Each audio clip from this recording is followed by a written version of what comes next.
I'm reading a story titled Lipstick from my book, 12 and 2 More, 14 compelling stories about love, lust, longing, and desire. And I'm reading a story titled Lipstick. Listen and enjoy. It was the bright red lipstick that caught my attention at first. That, plus the fact that though it was obvious that the lipstick had been perfectly applied when she put it on, it was now smudged and smeared across her right cheek as if she'd wiped her mouth with the back of her hand. Then I noticed her slim, tapered fingers, the perfectly manicured talon-like nail extensions, painted the same fiery and vibrant hue as her lips, and the brilliant oversized rock and band on the left ring finger, which suggested that she was married. Everything about her spoke of meticulous grooming, but everything on her was disordered and disheveled. Her pale turquoise silk pajama-like top and matching bottoms with bejeweled borders were rumpled and the buttons askew. Her feet were shod in flat orange Hermes slippers. Her waist-length bone-straight wig was set to the side and too far back on her head so that you could see her natural hairline peeking through. It seemed as if she had hurriedly plunked it down on her head, or it had shifted during some kind of altercation. She was in this crowded mall, seated on a chair, weeping uncontrollably, clutching and clawing the left side of her chest as if in acute pain, further rumpling her attire in the process. She seemed oblivious to the shoppers who cast her surreptitious glances but gave her a wide berth. I was a bit more hesitant to do so. I approached her cautiously, moved by her palpable pain. In my capacity as a counselor, I had seen this time and time again. Human beings gutted by circumstances and situations that had ripped them apart, causing them to think that there was no way to go on. She looked up, slightly startled to see me approach and stand by her. "Are you okay?" I asked softly and very gently. "I'm finished," she replied, tears filling her eyes and flowing down her cheeks continuously. "It can't be that bad," I responded gently. "You're here, alive, speaking. I know I'm a stranger, but do you want to perhaps talk about it? In my experience, it always helps." She looked around as if noticing her surroundings for the very first time, and as if looking around would help her to make a decision to talk to me, a complete stranger in a crowded mall, or not. She looked closely at me. For the first time since my brief time of speaking with her, an expression other than despair entered her eyes. She started to say something, paused, started again, stopped, then said, "My chest is hurting. I feel as if someone has stuck a knife in it and is twisting it around." Her well-modulated voice had a tinge of an accent which I couldn't quite place. "I feel actual pain, but I don't see a knife." She looked down at herself, as if fully expecting to see the hilt of a knife sticking out from her chest. She looked genuinely surprised when she didn't. She looked back up at me, as if I could give her some kind of explanation. I sat down on the other end of the bench she was sitting on. I had been standing up until now, so as not to make her uncomfortable. I wondered exactly what I was getting myself into. "There's no knife there," I said, responding to her obvious train of thought. "Tell me, what's the matter? I know you don't know me and I don't know you, but maybe that's best. Sometimes fate causes people to meet by chance for a reason. So, what's wrong?" I asked again. "Tell me." "I went to watch a movie," she said. "I tried to be better. I thought it would make me feel better." I wondered what she was talking about. "I'm not sure I understand," I said to her in as empathetic a voice as I could muster. "You went to watch a movie at the cinema here in the mall?" "Yes," she replied. "With someone? Did something happen in there? Is the person still there?" I asked in quick succession, all sorts of thoughts racing through my head. Had she been assaulted or molested? "No," she said emphatically. I wasn't sure if she was saying no to the fact that she had gone to the cinema with someone, or whether she was saying no, nothing had happened. Nothing had happened in there. I was quiet for a moment or two, pondering whether I should seek an explanation and whether she was even, capable of giving one, given her current emotion-laden state. "I'm not quite quite sure I understand, I repeated. She looked at me quizzically, as if I was the one not making sense. The tears were still streaming down her face, and as she had been sniffling and wiping her face with the back of her hand, her makeup was even more smudged than before. At several points, she had used the lower part of her top to dry her tears, not caring that she bared her toned midriff and the lower part of her black lacy bra each time she did so.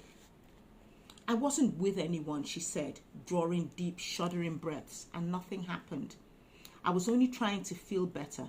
I thought it would make me feel better, but I couldn't stay, she blurted out. She bent her head down and started sobbing uncontrollably again, even worse than before. I couldn't believe that was even possible, considering the deep intensity of her earlier sobs of dismay. I looked at her somewhat helplessly, contemplating hugging her to give her some sort of solace, but decided against it. Who knew how she would react to that? Moreover, in these COVID times, hugging a complete stranger wasn't the way to go. Just as I was thinking of what I should do next, she spoke again. "It's my husband. He's ill," I interjected, since she was having great difficulty completing her sentence. She kept looking at me in silence. "He's what?" I was the one pausing now, reluctant to say what I wanted to say, but I continued. "He's passed on. He's dead." She looked up at me suddenly and responded with a loud and emphatic, "No, heaven forbid. But maybe it would have been better if he was."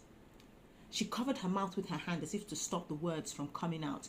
"I can't believe I just said that. That's so wicked of me. He's my husband, the father of my children." She burst into a fresh bout of tears and sobbed loudly for a while. "I'm sorry," she apologized to me when the sobbing spell ended. "Since you've been kind enough to stop to find out what's wrong with me," she seemed a bit calmer, "if you have the time, I will tell you my story." I hesitated for a split second, thinking about the list of to-dos I'd planned for my mall visit today. I had planned a quick in and out. I also had a session booked for 5 p.m. today. Despite all this, I decided to stay and listen. I thought about the fact that I wouldn't be able to forgive myself if I heard on the news later this evening that a beautiful young woman had thrown herself off the mall balcony, and that I might have prevented it just by sparing some moments of my time. "It's fine," I assured her. "I have the time." She took a deep breath. The tears seemed to have subsided for the moment. Before starting, she exhaled as if she wanted to expel all the air from her body. "It all began last week, or rather, it must have begun when it began. I had suspected for a while that something was up with my husband. We've been married for 9 years. I know him quite well, I believe, and he'd been acting so out of character. I'd asked him a couple of times if anything was wrong, but he had assured me that there was nothing. He was preoccupied, less attentive, impatient, and irritable with me a lot of the time.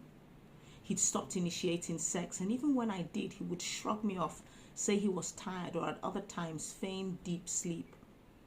I'd step into the room or our study at home, and he'd stop speaking on the phone and look up as if to ask, "Is there something?" So that I could say what it was and he could go back to the call, or he'd cut off the call abruptly. I had snuck up to the study door the other day and could hear a few phrases from a phone call he was on. I could only hear his responses, and the call was somewhat muffled through the door, but it seemed that I heard, "What if?" Protection for the doctor, work, cannot, contagious, I will not, can't. That's all I could hear.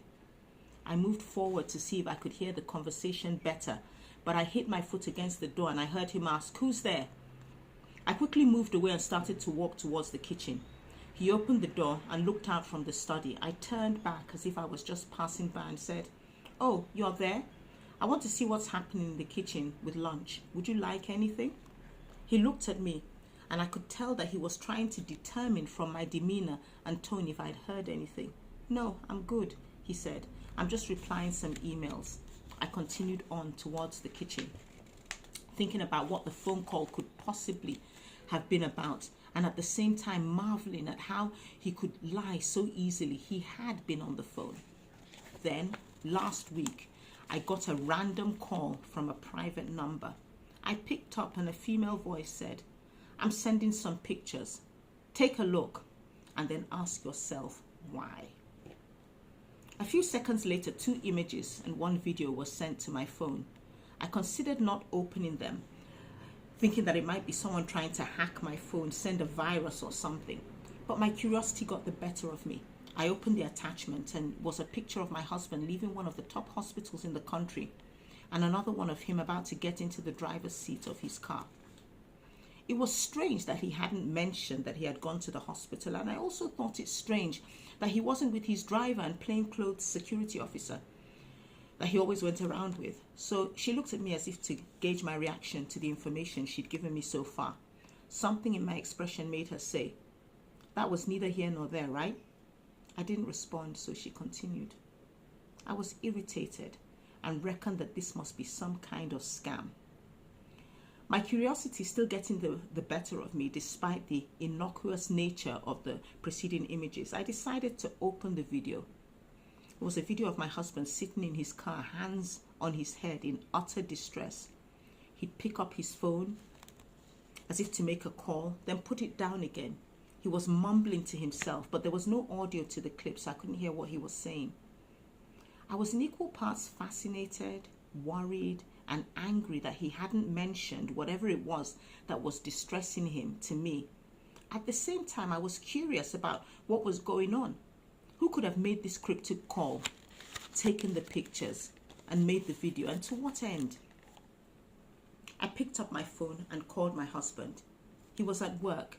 He told me he would have a particularly busy day with meetings back to back and that he'd be back late. I called anyway. He picked up and said, "Anything?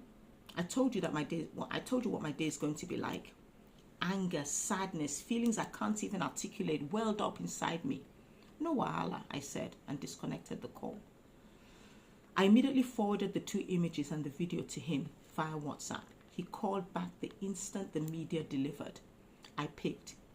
He was quiet for what seemed like an eternity. Then he asked in a somber voice, "Where did you get these?" I remained silent.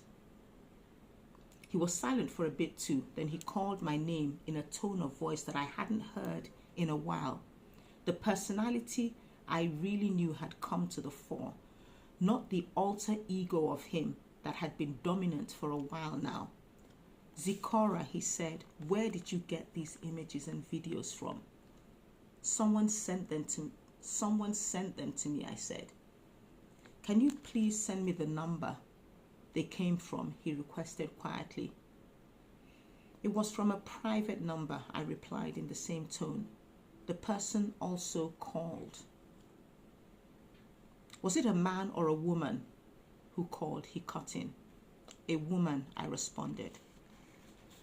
As my husband asked these questions, I found myself pondering why I was even answering him. Why hadn't he explained what this was all about? And why had this person, whoever they were, called me in the first place? How come he now had the time to be on the phone and ask all these questions? What happened to all the back-to-back meetings he said he'd had? My heart and head were pounding, my mouth and throat dry and parched, my breathing shallow. For some reason, I was so scared, petrified to be precise. "A woman?" he repeated my words. Then he switched and asked where I was. "At home," I responded. "Where else would I be?" He was silent again for a bit, then he said, "Give me an hour or 2. I have a couple of things to take care of and I'll be home." I started to say something, but he cut in and said, "Please, just do this for me, Zikora. I promise I'll answer all your questions when I get home."